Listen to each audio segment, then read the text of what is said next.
Pemirsa, banjir dan longsor melanda Sorong, Papua Barat. Akibatnya 5 orang meninggal dunia dan fasilitas kesehatan perumahan warga rusak.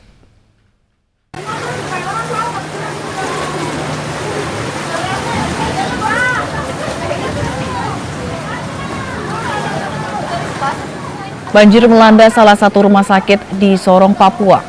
Petugas mengevakuasi pasien di tengah tingginya air yang mengenangi rumah sakit. Tidak hanya rumah sakit, banjir juga merendam sebuah masjid. Seluruh ruang masjid terendam banjir. Banjir dan longsor merendam 9 distrik sejak Kamis lalu. Rumah hingga infrastruktur rusak. BPBD setempat mendata 5 meninggal dan 4 terluka.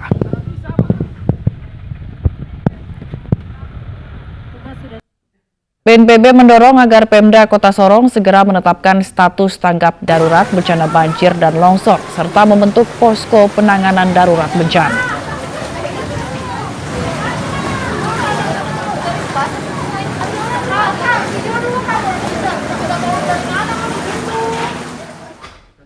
Warga Dusun Mak Lenteng, Kecamatan Tombolo Pao, Kabupaten Goa menutup jalan desa yang rusak parah dengan tanaman singkong. Aksi tersebut sebagai bentuk kekesalan warga karena jalan rusak tidak diperbaiki pemerintah selama puluhan tahun.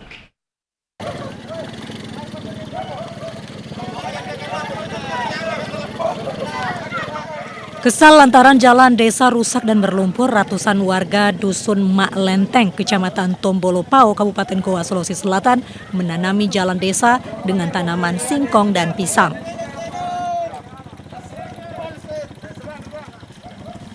Warga menuntut pemerintah daerah segera merealisasikan janjinya untuk memperbaiki jalan yang telah rusak puluhan tahun. Jalan yang rusak ini juga kerap membuat pengendara yang melintas terjatuh akibat terpeleset saat musim hujan.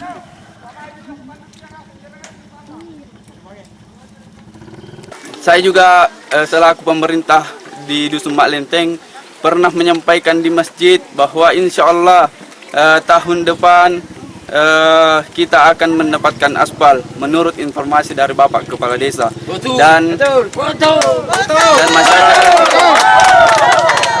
Dan masyarakat pula sendiri pernah mendengar berita itu secara langsung dari Bapak Bupati Goa.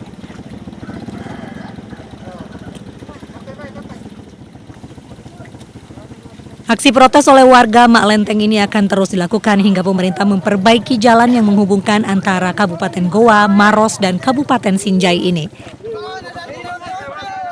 Dari Kabupaten Goa, Sulawesi Selatan, Bukma, iNews melaporkan.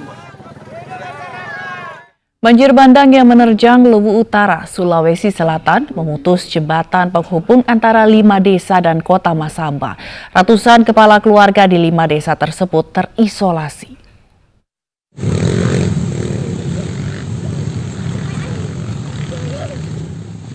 Warga di kota Masamba, Luwu Utara, Sulawesi Selatan terpaksa bertaruh nyawa untuk keluar masuk wilayahnya.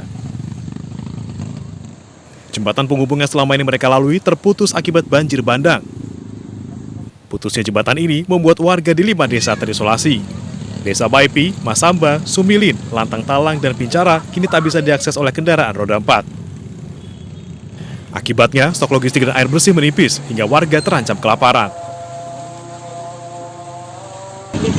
Jadi kalau mau keluar dari Maipi, ini aksesnya ini? Jalan lewat sini? Iya. Nggak takut, Bu?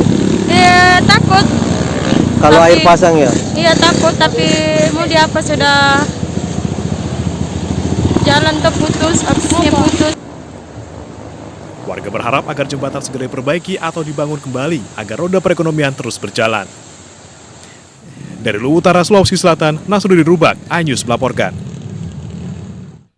4 perompak bersenjata ditangkap polisi di perairan Kepulauan Seribu, Jakarta.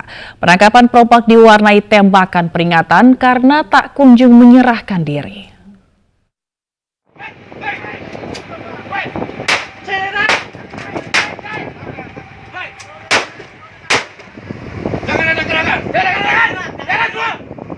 Inilah perburuan kapal perompak oleh Polair Polda Metro Jaya di perairan Pulau Sebira, Kepulauan Seribu, Jakarta.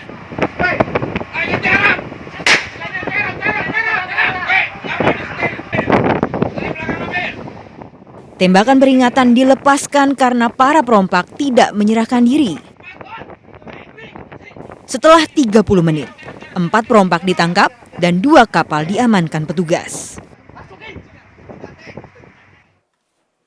Polisi menemukan 3 senjata tajam serta sepucuk airsoft gun. Diduga perompak bergerak secara berkelompok dengan tujuan merompak nelayan yang tengah mencari ikan. Hasil tangkapan, uang, hingga bahan bakar minyak menjadi target para perompak. Mereka beraksi di wilayah perairan Jakarta, Bangka Belitung, hingga Kalimantan. Yang mengendalikan ada. Bahkan mereka, pengakuan awal ada dibagi menjadi 4 kelompok. Dan luasnya mereka melakukan perompakan ini bukan cuma di daerah Jakarta saja, tapi sampai dengan Bangka Belitung dan sampai Kalimantan, Pulau Kalimantan. Hampir setiap minggu 1 kali, bahkan ada yang sering 2 kali mereka melakukan. Para perompak ini terancam KUHP tentang pencurian dengan kekerasan dengan ancaman penjara maksimal 20 tahun. Dari Jakarta, Vendra Kurniawan, iNews melaporkan. 2 kapal asing pencuri ikan ditenggelamkan di perairan Belawan, Sumatera Utara. Penenggelaman kapal untuk memberi efek jera bagi pelaku pencuri ikan di perairan Indonesia. Tidak bisa merapat lebih dekat karena 2 kapal asing berbendera Malaysia ditenggelamkan oleh Kejaksaan Negeri Belawan di kawasan Bui 1 perairan Belawan, Sumatera Utara. Kapal nelayan pencuri ikan ditangkap oleh TNI AL dan PSDKP Belawan pada Februari 2020 lalu. Kapal ini masuk perairan Indonesia mencuri ikan dengan alat tangkap yang dilarang karena dapat merusak biota laut. Penenggelaman kapal merupakan pemusnahan barang bukti hasil kejahatan setelah adanya kekuatan hukum dari Kejaksaan Negeri Belawan. Dalam jangka waktu 2 bulan, kita sudah bisa lakukan eksekusi. Eksekusi dalam pengertian eksekusi terhadap barang buktinya. Ini yang dimulai dari kemarin di Cincang, kemudian habis dari Cincang, kemudian kita bakar hari ini sampai dengan tenggelam. Artinya bahwa ketentuan undang-undang mengharuskan bahwa pemusnahan barang bukti itu harus barang itu tidak bisa dipakai lagi. Selain memberikan efek jera terhadap pelaku yang mencuri ikan di perairan Indonesia, pemusnahan kapal pencuri ini diharapkan mampu menjaga ekosistem laut Indonesia. Dari Medan, Sumatera Utara, Yuda Bahar, iNews melaporkan. Pemirsa, warga Tasikmalaya dihebohkan dengan kejadian seorang ibu yang mendadak melahirkan. Padahal selama 9 bulan terakhir, ibu tersebut tidak merasakan tanda-tanda kehamilan.